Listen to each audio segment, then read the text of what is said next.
Viewer, last episode में हम देखते हैं कि एपिसोड के शुरू में वो साइकिल दिखाई देती है हमें, और उसके बाद हमें इंसू को दिखाया जाता है जहाँ पर वो आराम से अपना ब्रेकफास्ट बनाती है, नाश्ता करती है अच्छे से और अपना काम करती जाती है। वो अपने म्यूज़िक कंपोज़र के साथ मिलकर बहुत सारे गाने लिख चुकी है और इसी तरह से दिन पर दिन बढ़ते चले जा रहे हैं। लगभग 1 साल होने वाला है और इंसू अपने काम को बहुत बखूबी निभा रही है और वो अब एक अच्छी लिरिसिस्ट बन चुकी है। इसके बाद हमें दिखाया जाता है कि वो अच्छे से खाना भी पकाना सीख गई है। जो वो खाना कुक कर रही है उसकी वो फ़ोटो लेती है और वो वंसू को व्हाट्सएप करती है। कहती है देखो मैंने बनाया है, और वंसू कहता है शाबाश, तुम तो बहुत अच्छी कुक भी हो गई हो। इसके बाद सर्दियाँ आती हैं और बर्फ़ गिरने लगती है जहाँ पर उसकी साइकिल खड़ी है। अब वो बाहर काम पर जाते हुए स्कार्फ लेना बिल्कुल नहीं भूलती है जो कि वंसू ने उसे कहा था। इसके बाद हमें दिखाया जाता है कि वो म्यूज़िक कंपोज़र से मिलने जाती है जहाँ पर म्यूज़िक कंपोज़र उसे बताता है कि जो सबसे बेस्ट सिंगर हैं तेयुन, वो तुम्हारे साथ काम करना चाहते हैं। वो ये सुनकर बहुत खुश होती है और कहती है कि मुझे ज़िंदगी में एक बार तो उनके साथ काम करना ही था, मैं उनकी बहुत बड़ी फ़ैन हूँ। ये खुशी सेलिब्रेट करने वो अपने दोस्तों के पास जाती है जहाँ पर वो लोग उससे पूछते हैं वंसू कहाँ है, क्या उससे तुम्हारी बात होती है। इंसू कहती है ठीक ही होगा, कभी कभी बात हो जाती है, वो भी व्हाट्सएप पर मैसेज करके। वो कहती है वाह, तुम तो तेयुन के साथ काम करने वाली हो, प्लीज़ प्लीज़ मुझे एक बार तेयुन से मिलना है। इसके बाद वो उठकर के बाहर आ जाती है बालकनी में, जहाँ वो इमेजिन करती है कि 1 साल पहले जब उसने गाना लिखा था अपना फर्स्ट सॉन्ग, तब वंसू उसके साथ था और वो कह रहा था मैं तुम्हारे गाने को बार बार सुनूंगा जिससे तुम्हारी कमाई हो जाएगी। इसके बाद हम देखते हैं कि इंसू अपने फ़ोटोज़ लेने के लिए वंसू के ऑफिस में जाती है जहाँ उसका फ्रेंड उसे उसकी फ़ोटोज़ देता है। वहीं पर वो अपना वो वाला फ़ोटो देखती है जो वंसू ने चुपचाप उसका खींच लिया था। ये बहुत ही प्यारा फ़ोटो था। वो पूछती है ये कब खींचा। उसके बाद वो नीचे देखती है तो वहाँ पर वही टैरो कार्ड लगा होता है जो उसकी मॉम ने उसे दिया था। इंसू चुपचाप अपने फ़ोटोज़ को निहारने लगती है। तभी अचानक फ़ोन की बेल बजती है और वंसू का कॉल आया होता है। वो उससे बात करने के लिए आगे बढ़ती है, तब तक फ़ोन कट हो जाता है। इसके बाद इंसू को म्यूज़िक कंपोज़र का फ़ोन आता है कि आ जाओ, आज हम तेयुन से मिलने वाले हैं। जब वो वहाँ पहुँचती है तो वहाँ पर कोई और नहीं होता। तब वो मिस्टर कांग कहते हैं कि मैंने तुमसे झूठ बोला, आज मैं तुमसे सिर्फ अपने दिल की बात कहना चाहता हूँ। तब यहाँ पर मिस्टर कांग बताते हैं कि वो उसे डेट करना चाहते हैं और उसे खुश रखना चाहते हैं। उसकी कोई भी दर्द भरी लाइन उन्हें रात भर सोने नहीं देती है। तब इंसू उससे कहती है कि मैं तुमसे झूठ नहीं बोलूँगी, मैं ये सब चीज़ अभी एक्सेप्ट नहीं कर सकती, मुझे खुशी नहीं हो रही है, और वो वहाँ से चली जाती है।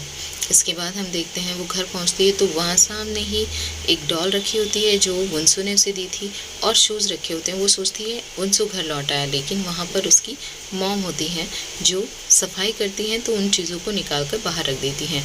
तब इंसू कहती है मॉम, क्या आप आज भी टैरो कार्ड लेकर आई हैं, प्लीज़ मेरे लिए टैरो कार्ड निकालें। और यहाँ पर वो 3 कार्ड निकालती है।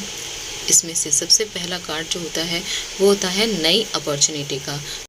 उसकी मॉम कहती हैं तुम्हें बहुत जल्द एक नई अपॉर्चुनिटी मिलने वाली है और उसके लिए पक्का इरादा चाहिए। दूसरा कार्ड पक्का इरादा का है और तीसरा कार्ड वही होता है जो वंसू को इंसू की मॉम ने दिया था।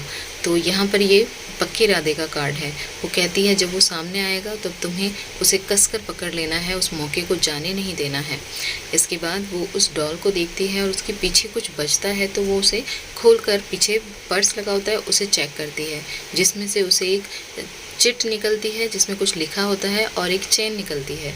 इसके बाद इंसू बाहर फ्लावर की शॉप पर जाती है और फ्लावर्स को देखकर रुक जाती है। तभी अचानक वहाँ से वंसू फ्लावर लेकर बाहर निकल रहा होता है और दोनों ठिठक जाते हैं। बहुत देर तक एक दूसरे को देखने के बाद वंसू कहता है हेलो, चलो घर चलें, और वो दोनों घर पहुंच जाते हैं जहाँ पर इंसू वंसू के लिए बहुत सारे गिफ्ट लाया होता है और फ्लावर लेकर आया होता है। तभी इंसू पूछती है तुम तो 1 साल बाद आने वाले थे, तुम इतनी जल्दी कैसे आ गए। वो कहता है 10 दिन की ब्रेक पर आया हूँ, 10 दिन बाद फिर चला जाऊँगा। यहाँ पर इंसू उन फ्लावर को देखती है जो उसे अभी तक दिए नहीं हैं, लेकिन वंसू कहता है वाह, तुम तो तेयुन के लिए सॉन्ग लिखने वाली हो। तो वो कहती है अब तुम्हें अपना प्रॉमिस पूरा करना है, तुम्हें उस सॉन्ग को बार बार सुनना है जो मैं तेयुन के लिए लिखने वाली हूँ। और दोनों वहाँ से निकलकर कैफ़े जाते हैं जहाँ उनकी फ्रेंड का बर्थडे होता है और वो फ्लावर वो अपनी फ्रेंड के लिए लेकर आए होते हैं। वहाँ पर उसके हस्बैंड भी आ जाते हैं और वहाँ पर वो उनका बर्थडे बहुत अच्छे से सेलिब्रेट करके रात को निकल जाते हैं घर के लिए। अब वो कहता है कि तुम्हारे लिए मैं गाड़ी मंगा देता हूँ। वो कहते हैं नहीं, पैदल पैदल जाएंगे। वो सोचती है कि वो उसे अपने दिल की बात पैदल चलते चलते बता देगी, लेकिन वहाँ पहुँचने पर वो उसे कुछ नहीं कह पाती है। और उसके बाद अगले दिन हम देखते हैं कि इंसु वुंसु के ऑफिस जाती है, जहाँ पर वहाँ एक लड़की भी मिलती है उन्हें। वो कुछ खाने के लिए लेकर आई होती है और उसे नहीं पता होता है कि वहाँ कौन कौन है। तभी वहाँ पर वो लड़की आ जाती है जो कि वुंसु की जूनियर है, और वो इंसु उसे एकटक देखने लगती है कि ये लड़की कौन है। उसे जलन भी फील होती है और वो दोनों बातें करते हुए एक दूसरे को देखते हैं। इसके बाद वो लड़की बहुत ही अच्छी और हंसमुख लड़की है, वो उससे मिलकर बहुत खुश होती है। वो दोनों काम करने लगते हैं और वो बैठकर वेट करने लगती है। फिर वो उसकी तरफ ध्यान नहीं देते हैं तो वो थोड़ा उठा पटक करती है। उसके बाद वो उसे मैसेज करती है कि क्या आज हम लंच के लिए चलें। तो वो कहता है तुम ही आ जाओ ऑफिस में। और वो ये सुनकर फटाफट तैयार होती है और ऑफिस पहुंच जाती है ताकि वो लंच एक साथ कर सकें। यहाँ पर भी दोनों बहुत मज़े से काम करने में लगे हुए हैं और उसकी तरफ ध्यान भी नहीं दे रहे हैं। वो पूरे बैग भर के लेकर आती है कि लंच एक साथ करेंगे, लेकिन उनका काम बहुत इम्पॉर्टेंट है और वो अपने काम में डूबे हुए हैं। उसके बाद वो बैठकर लंच करने आ जाते हैं, जहाँ पर वो बातें करते हुए अपना लंच फिनिश करते हैं। इसके बाद हम देखते हैं कि रात हो गई है और वुंसु अपनी जूनियर के साथ गेट से बाहर आ रहा है, जिसे देखकर इंसु गाड़ी के पीछे छिप जाती है और उनकी बातें सुनने लगती है। जूनियर कहती है कि आज भी तुम्हारा जवाब ना है क्या? मैं तुम्हें बहुत पसंद करती हूँ और बहुत खुश रखूँगी, सोच लो। लेकिन वुंसु उसे हंसकर टाल देता है और उसे वहाँ से भेज देता है और उसके बाद कहता है बाहर आ जाओ। तो वो कहती है तुमने मुझे देख लिया था। वो कहता है चलो घर चलें, और दोनों साथ साथ चलते हुए घर पहुँच जाते हैं। वहाँ पर वो उसे कहता है तुम उसे कुछ कहने वाली थी, लेकिन वो उसे मना कर देती है और चुपचाप उसे जाते हुए देखती है और उसकी आंखों में आंसू आ जाते हैं।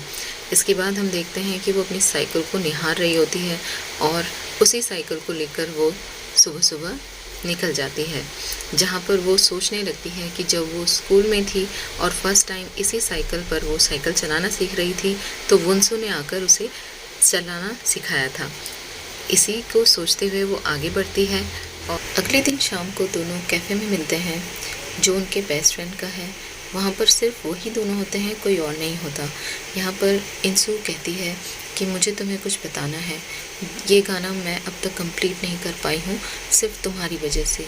मुझे तुम्हें कुछ बताना है कि मेरे घुटन होती है मुझे ये बात सोचकर कि मैं अब तक तुम्हें ये नहीं कह पाई हूँ। 8 साल पहले जब तुम आर्मी में जा रहे थे तो मैं बहुत रोई थी, तो मैं समझी थी कि मेरा बेस्ट फ्रेंड जा रहा है इसलिए मैं रो रही हूँ। और अब मुझे एहसास हो गया जब 1 साल पहले तुम गए तब मुझे पता चल गया कि यही प्यार है।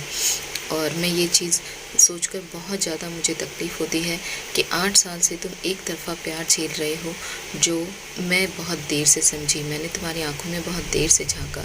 इसके बाद वो मुस्कुराकर उन लाइंस को पूरा कर देता है और नीचे आई लव यू लिख देता है। कहता है जो 1 साल पहले अधूरा रह गया था आज मैं उसे पूरा कर देता हूँ। इसके बाद वो करीब आते हैं और वुंसु इंसु को किस करता है। यहाँ पर उनकी दोस्ती जो बेस्ट फ्रेंडशिप थी वो ख़त्म हो जाती है और उनकी लव स्टोरी स्टार्ट हो जाती है। यहाँ पर हम देखते हैं कि अगले दिन उसी रेस्टोरेंट में दोनों बैठे हैं और उनके बेस्ट फ्रेंड्स वो भी वहीं बैठे हैं और उन्हें एकटक देख रहे हैं और कह रहे हैं इन्हें यही सब करना था तो इतना वक्त क्यों लगाया।